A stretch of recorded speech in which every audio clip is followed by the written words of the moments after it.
ದೇಶದ ಭರವಸೆಯ ನಿಜವಾದ ಶಕ್ತಿಯೇ ಯೂತ್. ಕಲಿಕೆ ಆರಂಭದಿ ಖುಷಿಯಿಂದ ಸಾಗೋಣ. Class 4th. ಜ್ಞಾನದ ವಿಸ್ತರಣೆಯಲ್ಲಿ ಉತ್ಸಾಹಕರು ಎಂದು ಕ್ಲಾಸ್ 5th.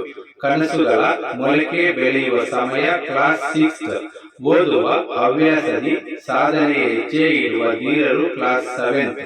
ಯುವ ಶಕ್ತಿಯ ಬೆಳಕು ಶ್ರಮದ ದಾರಿಯ ಬುದ್ಧಿವಂತರು ಕ್ಲಾಸ್ 8th. ಒಗ್ಗಟ್ಟಿನಿಂದ ಗುರಿಯ ಕಡೆಗೆ ಹೋಗುವ ಶ್ರಮಿಕರು ಕ್ಲಾಸ್ 9th. ಯುವಕರು ಚಿಗುರಿದ ಮೀಸೆ ಶಿಖರ ಏರುವ ವೀರರು ಕ್ಲಾಸ್ 10th. ಒಬ್ಬೊಬ್ಬರ ಆಸೆ ಆಕಾಂಕ್ಷೆಗಳು ವರ್ಣಿಸಲಾಗದ ದಿಕ್ಕುಗಳೇ ನಾರ್ತ್ ಅಂಡ್ ಸೌತ್. ದೈಹಿಕ ಪರೀಕ್ಷೆಯಲ್ಲಿ ಯುವಕರಿಗೆ ಬೇಕೇ ಬೇಕು ಲೆಂತ್ ಅಂಡ್ ಬರ್ತ್. ಗುರಿಯ ಬೆನ್ನೆಟ್ಟಿ ನಡೆದಾಗ ಕಷ್ಟದ ಪರಿಶ್ರಮಕ್ಕೆ ಸಿಗಬೇಕು ಗ್ರೋತ್. ಯುವ ಜನತೆ ಹೊಸ ಆಲೋಚನೆ ಉತ್ಸಾಹದಿಂದ ತುಂಬಿರಲಿ ಈ ಅರ್ಥ. ಯುವ ಮನಸ್ಸಿನವರು ಯೋಚಿಸುವ ಮನೋಭಾವ ಅಪ್ಡೇಟ್ ಎವ್ರಿ ಮಂತ್. ಸವಾಲುಗಳನ್ನು ಎದುರಿಸಿ ಸಮಾಜವನ್ನು ಬದಲಾಯಿಸುವುದರಲ್ಲಿ ವರ್ತ್. ತರುಣರು ಸಾಧಿಸುವ ಛಲದೊಂದಿಗೆ ಸಾಗಿದಾಗ ಎಲ್ಲರೂ ಮುಚ್ಚಿ ಮೌತ್.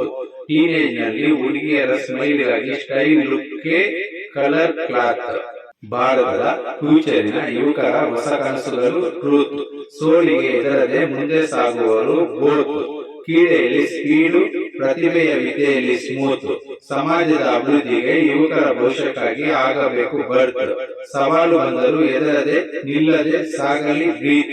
ಯೌವನದ ಸಮಯದಲ್ಲಿ ಫಾಸ್ಟ್ ಫುಡ್ ನಿಂದ ಕಾಪಾಡಿಕೊಳ್ಳಬೇಕು ಹೆಲ್ತ್. ಯೂತ್ ಸಾಧನೆಯ ಹುಮ್ಮಸ್ಸಿನಲ್ಲಿ ಹುಡುಕುವವರೇ ಗೆಲುವಿನ ಪಾತ್.